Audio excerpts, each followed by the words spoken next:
안녕하세요. 더 프라미스 박예일입니다. 제1권 창세기 그대로 되었더라의 약속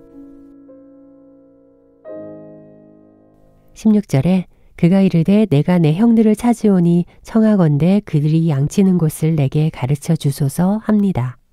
아버지 야곱의 말에 순종한 죄밖에 없는 요셉은 세겜으로 떠납니다. 그런데 세겜에 도착했는데 형들이 보이지 않습니다. 요셉의 형들은 세겜으로 간다고 했지만 도단으로 옮겼습니다. 요셉은 형들이 보고 싶어서 물은 것이 아니라 마치 추격자처럼 형들을 쫓아갑니다. 아버지 야곱에게 형들을 감시하라는 명령을 받았기 때문입니다. 그리고 결국 형들을 찾아냅니다. 요셉은 그 먼 길을 가면서도 채색 옷을 입고 갔습니다. 스스로 후계자이자 상속자로 여기고 있었습니다. 19절에 서로 이르되 꿈꾸는 자가 오는도다 라고 합니다. 형들이 말하는 꿈꾸는 자는 좋은 의미가 아닙니다. 요셉이 왕 노릇하는 모습을 비꼬는 말입니다. 이처럼 화려한 후계자 옷을 입고 홀로 도단까지 뒤따라온 요셉을 형들이 먼저 발견합니다. 그 모습이 대견한 것이 아니라 마치 아버지의 앞잡이처럼 보입니다. 일단은 채색 옷을 입고 따라온 모습부터 마음에 들지 않았습니다. 20절에 자 그를 죽여 한 구덩이에 던지고 우리가 말하기를 악한 짐승이 그를 잡아먹었다 하자. 그의 꿈이 어떻게 되는지를 우리가 볼 것이니라 하는지라 라고 합니다. 그냥 요셉이 미워서 죽이려는 것이 아니라 그 꿈 때문에 죽이려고 합니다.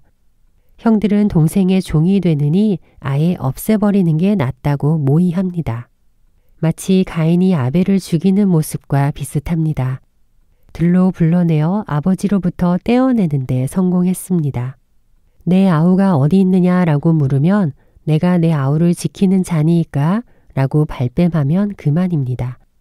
21절에 르우벤이 듣고 요셉을 그들의 손에서 구원하려 하여 이르되 우리가 그의 생명은 해치지 말자라고 합니다. 르우벤은 은혜를 입은 자입니다. 비록 라헬의 여종 아버지의 첩과 동침한 르우벤이지만 야곱은 르우벤을 쫓아내지도 않았고 라헬의 여종 비라를 죽이지도 않았습니다. 족보에서 빼버리지도 않았습니다. 르우벤이 다른 형제들보다 의로워서가 아니라 은혜를 받은 경험이 있기 때문에 은혜 입은 자로서 아버지의 마음을 아프게 하고 싶지 않은 것입니다. 르우벤이 의로워서가 아니라 모든 사람들이 죄를 다스리지 못할 때 그래도 죄를 다스리는 은혜를 받았습니다. 23절에 요셉이 형들에게 이르되 그의 형들이 요셉의 옷, 곧 그가 입은 채색 옷을 벗기고 라고 합니다. 그런데 막상 르우벤이 그 자리에 없습니다. 요셉이 형들에게 도착하자마자 가장 먼저 한 것은 요셉이 입은 채색 옷을 벗겼습니다. 그리고 그를 잡아서 죽으라고 구덩이에 던졌는데 다행히 그 구덩이는 비어 있고 물이 없었습니다. 이삭이 그랄 땅에 머물 때 우물을 많이 팠다고 하는데 물만 없을 뿐 꽤 깊은 구덩이였습니다. 형들이 말하기를 요셉이 죽임을 당하는 이유는 자기가 왕노릇하다가 심판을 받았다는 것입니다. 그러나 다시 물로는 심판하지 않으시겠다는 하나님의 말씀 때문에 요셉은 빈 구덩이에 떨어져 회개할 시간을 갖게 하십니다. 25절에 그들이 앉아 음식을 먹다가 눈을 들어본즉 한 무리의 이스마엘 사람들이 길앗에서 오는데 그 낙타들의 향품과 유향과 모략을 싣고 애굽으로 내려가는지라 라고 합니다. 요셉을 잡아 구덩이에 잡아 넣은 형들은 앉아서 음식을 먹고 있습니다. 그때 애굽으로 내려가는 한 무리의 이스마엘 사람들을 발견합니다. 하나님의 계획에는 우연이란 없습니다. 야곱의 모든 가족을 살리기 위해 요셉을 애굽으로 보내시려는 계획입니다. 향품과 유향과 모략을 싣고 가는 상인들입니다. 고위층만 상대하는 상인들입니다. 28절에 그때 미디안 사람 상인들이 지나가고 있는지라 형들이 요셉을 구덩이에서 끌어올리고 은 20에 그를 이스마엘 사람들에게 팔매 그 상인들이 요셉을 데리고 애굽으로 갔더라 라고 합니다. 유다가 형제들을 설득합니다. 우리가 동생을 죽이고 그의 피를 덮어둔들 무엇이 유익할까? 창세기 4장 10절에 내 아우의 핏소리가 땅에서부터 내게 호소하느니라 라고 했습니다. 유다의 말에 형제들은 청종하였다고 합니다. 마치 예수님을 은 30에 판 가룟 유다처럼 똑같이 유다입니다. 이번에는 은 20에 유다가 요셉을 팔아 넘깁니다. 이스마엘 사람들, 그 중에서도 미디안 상인들에게 팔매 요셉을 데리고 애굽으로 가는 모습을 확인까지 합니다. 이스마엘과 미디안은 아브라함의 여종 하갈과 그 후처 그두라에게서 얻은 후손들입니다. 31절에 그들이 요셉의 옷을 가져다가 수렴소를 죽여 그 옷을 피해 적시고 라고 합니다. 야곱의 모든 문제가 장자의 명분에서 시작되었듯이 요셉의 모든 문제도 후계자를 상징하는 채색 옷에서부터 시작되었습니다. 그러니 그 옷에 피를 묻혀 영광의 옷을 수치 옷으로 만듭니다.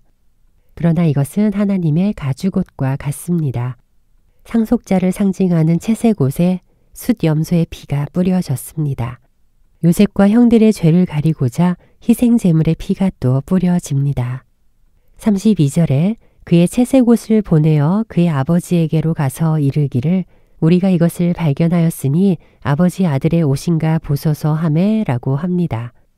염소 가죽을 피부에 붙이고 아버지를 속인 야곱은 그의 자녀들에게 죗값을 톡톡히 받습니다. 그러나 요셉은 죽지 않았습니다. 그러나 죽었다고 거짓말한 형제들의 말에 오래도록 야곱은 고통 속에서 살게 됩니다. 라헬이 죽을 때도 울지 않았던 야곱이 피 묻은 요셉의 채색 옷을 보며 오래도록 애통합니다. 요셉 말고도 11명의 아들이 있지만 아무리 위로를 해도 위로가 되지 않습니다. 35절에 그의 모든 자녀가 위로하되 그가 그 위로를 받지 아니하며 이르되 내가 슬퍼하며 수올로 내려가 아들에게로 가리라 하고 라고 합니다. 이 말은 자기도 요셉 따라 죽겠다는 것입니다. 아버지의 모습을 보는 나머지 아들들의 마음에 죄책감을 심어줍니다. 훗날 요셉이 총리가 되어 베냐민을 데려오라고 했을 때 그래서 선뜻 아무도 나서지 못합니다. 36절에 그 미디안 사람들은 그를 애굽에서 바로의 신하 친위대장 보디발에게 팔았더라 라고 합니다.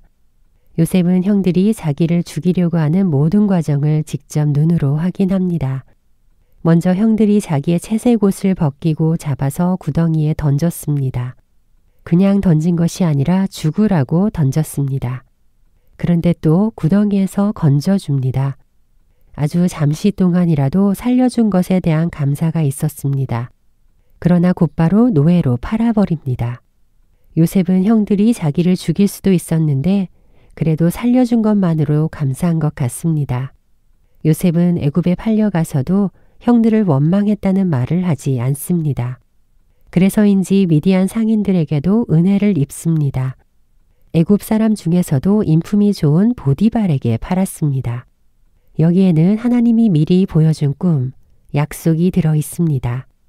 요셉의 아버지 야곱도 형 에서의 축복을 가로채고 20년 동안 라반의 집에서 훈련을 받은 것처럼 요셉이 진짜 후계자가 되기 위해서 하나님이 요셉에게 꿈을 주신 것은 야곱의 모든 집안을 구원하기 위해서 그 꿈이 이루어지기까지 13년 동안 낮아지게 하시는 훈련을 주십니다. 이것이 그대로 되었더라의 약속입니다. 오늘은 여기까지입니다. 감사합니다. 우리 내일 또 만나요.